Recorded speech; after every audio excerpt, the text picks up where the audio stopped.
ค่ะเมื่อสุงค่ะพี่น้องเขากูก็กูเศร้านะคะเนาะเขาเลยถอมด้วยอาหารเปิ่นเซลงมาค่ะเนาะ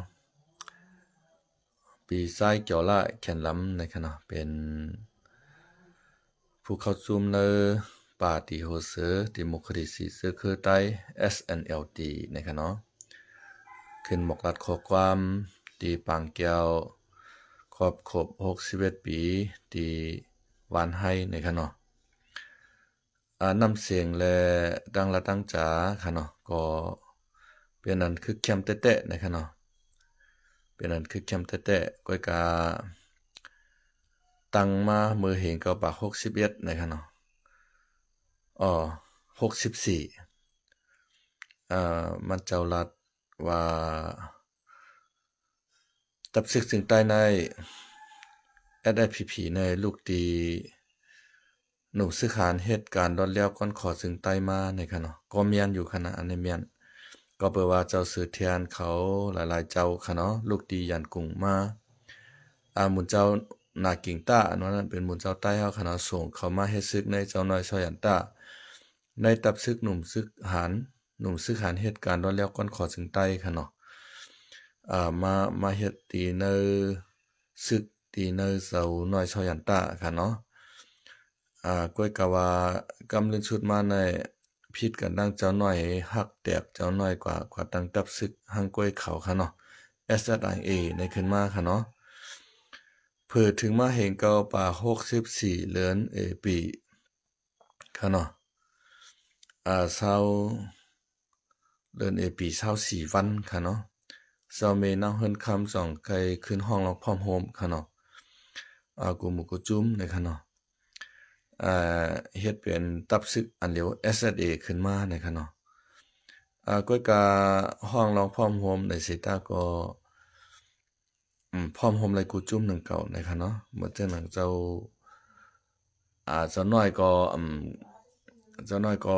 กว่าเขาพร้อมโฮมค่ะเนาะก็แปลว่าเจ้าน้อยก็ก่อตั้งมาอ่อนตั้งเอาค่ะเนาะตีเตในเขาโหลเลยมาเขาโฮมเจ้าน้อยค่ะเนาะเจ้าน้อยช่วยอันตาค่ะเนาะกำเนิดชุดมาห้องหาลองพร้อมโฮมก้อยกาเจ้าน้อยก็เลยกะเขาหนังเก่าไหวมาก็เปิดว่าเขาซ้ำขึ้นกับยิบเอาวาตาคอมมิวนิสต์นะคะเนาะเจ้ากวนเจิงก็บ่ใครหันดีตั้งวาตาคอมมิวนิสต์ในก็ผีออกมาเข้าห่มเจ้าน้อยช่อยันตากว่านะคะเนาะเจ้ากวนเจิงหันนะก็เปิดว่าเจ้ากวนเจิงเฮาได้ซ้ำเป็น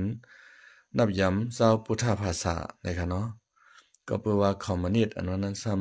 ำนับยำพุทธภาษานะครับเนาะยาการยาจ้องยำกวยพารานะครับเนาะเผาปับลิกย่ำเกินปีตะกัดนะครับเนาะสาวน้อยชายันตากใจเจ้ากวนเจิงทำสอบไวพารานังตะลานังสมาธิปอจุมพีเขามาหารซ้ำเกอเรียนเรียนให้ไหนวางปกว่าติปันตามจึงนั้นจึงไหนหนึ่งเนาะเจ้าน้อยเจ้ากวนเจิงก็จังก็เลยแตกออกมาดี SSA นั่นค่ะเนาะกำในปีซาเกี่ยวลาเฮาค่ะว่าก็เปว่าผู้เขียนกลุ่มนั้นไปกวนปังดูแล้วกว่าแลอ่าไล่เข้าใจเหตุการณ์สืบกว่านะครับเนาะผู้เขียนกลุ่มนั้นอันว่าในเตเคยหมายถึงกลุ่มอะไรค่ะ นั้นก็เคยหมายถึงโคไลค่ะเนี่ยเพราะว่าหมายถึงโคไลเป็นผู้เขียนในก็5พี่น้องในโลกคาลังเผ่าพันธุ์กันแทงกว่าปียาวเข้าถึงค่ะเนาะกาใต้ม่วยกว่าเห็นไปกึดเรือใครอยู่เนาะ พอวางแผนว่าใต้เป็นผู้เขียนค่ะเนาะอำนั้นก็เตยังอ่านว่ามานเป็นผู้เขียนค่ะเนี่ยพอเตว่ามานเป็นผู้เขียนโคเขียวซ้ำกับเฮ็ดก็มานค่ะนะผู้เขียนกลุ่มได้ไปรู้แล้วในค่ะเนาะพอเตว่ามานเป็นผู้เขียนค่ะเนาะเฮ็ดสั่งและพีซ้ำกากินเจาะกาหลอกก็กันซ่อมมานนะคะเนาะอันนี้ตึกว่วนกวางอยู่ค่ะเนาะเฮ็ดสั่งและพีกาห้องมานเสแลมาเพียวมวย RCSS นะคะเนาะเพราะว่ามักมันเป็นผู้เขียนค่ะเนาะปีจากเกี่ยวลาแขนลำเฮาค่ะแต่ก็ลัดจากเลี้ยงค่ะเนาะ ผู้เขียนกลุ่มไหนอันว่าในใครหมายถึงผู้เขียนอันแล้วนะครับเนาะนั่นก็ใครหมายถึงโคไลแน่อันนั้นก็ใครหมายถึงมานแน่นะครับเนาะอันที่มใจผู้เขียนเฮาอันว่าอ้วยหลีเฮาอันว่านั้นเมืองไหลกะยาวในลุมฟ้าในเจมเมืองหลวงปองจึงเมืองต่อเมืองเปิ้นมีอ้วยหลีอันนั้นอ้วยหลีกันในเปิ้นเตไลปึงอิงเปิ้นอิงปึงอิงกันคณะเฮาขายต่อเปิ้นขายต่อเฮาให้ไหนคณะเมื่อจังหนังเมืองไทยคณะเมืองไทยในกล้าขายกัดถึงเมืองยุโรปคณะเมืองยุโรปก็กล้าขายมาถึงเมืองไทยให้ไหนเข่งเรียกตั้งการตั้งขายกันไปมังมีกันเนาะกล้วยกะช่ำเจอค่ะอ้วยหลีของLPPเฮาคันในคณะกะห้องเปิ้นมาอยู่ในพื้นที่เจ้าเก่าในนาหลินนาเมืองใต้เฮาค่ะปอดห้องปอจอดกะเซงเฮปั่นเปิ้นมาขุดค้ำค่ะเนาะปั่นเปิ้นมาขุดฐานหิน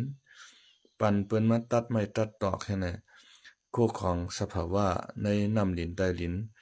เมืองเฮาในแต่ก่อเปิ้นเอากว่าจามเจจิมันหมดค่ะเนาะเปิ้นเอากว่าซื้อกองกลางลักนักแหวก็ขึ้นเอามาเต็กเต็งพ่อแม่พี่น้องคนเมืองใต้เฮานะครับเนาะอันพิซาเกี่ยวลาเฮาข่าวว่าไหว้พ่อแม่พี่น้องคนเมืองเป็นที่หนึ่งอันว่านั้นอันลัดขอในเมียนเตะๆค่ะเนาะถูกเมียนเตะๆก้อยกาถูกเมียนเซต้าในSSA ตับซึกถึงใต้อันว่านั้นซ้ำอำเฮ็ดจอมค่ะนะ ซ้ำอำเฮ็ดจอมฮีเลยว่าอำเฮ็ดจอมขลาเนี่ยโลไลไว้ก้นเมืองเป็นที่หนึ่งโลไลเอาก้นเมืองมาอ่อนตั้งอันว่านั้นติเตมันเนี่ยพอมีก้นเมืองเฮาขามีเพเขียนจังหือมีลองหยับกินตุกผ่านแก้นจังหือในเฮาโลไลจอยแถมพอมีพี่น้องก้นเมืองค่ะนะเฮาอย่าไปปันจนเมือกจนเรื่องจังนั้นมาเฮ็ดให้พ่อแม่พี่น้องคนเมืองเฮาก้วยกะ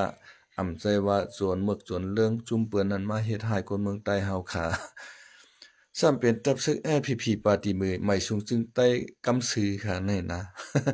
กำว่ามัดคนเมืองยางไผว่ากำว่าอ่า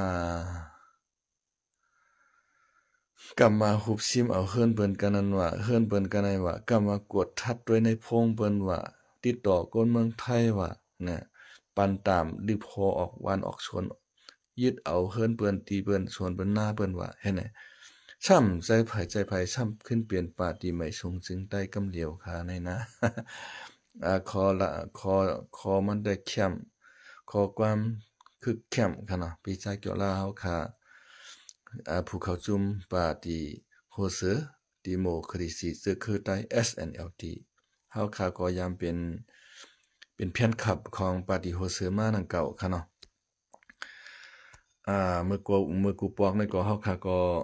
ฮันดีปาตีโฮเซอเตๆว่าค่ะเนาะ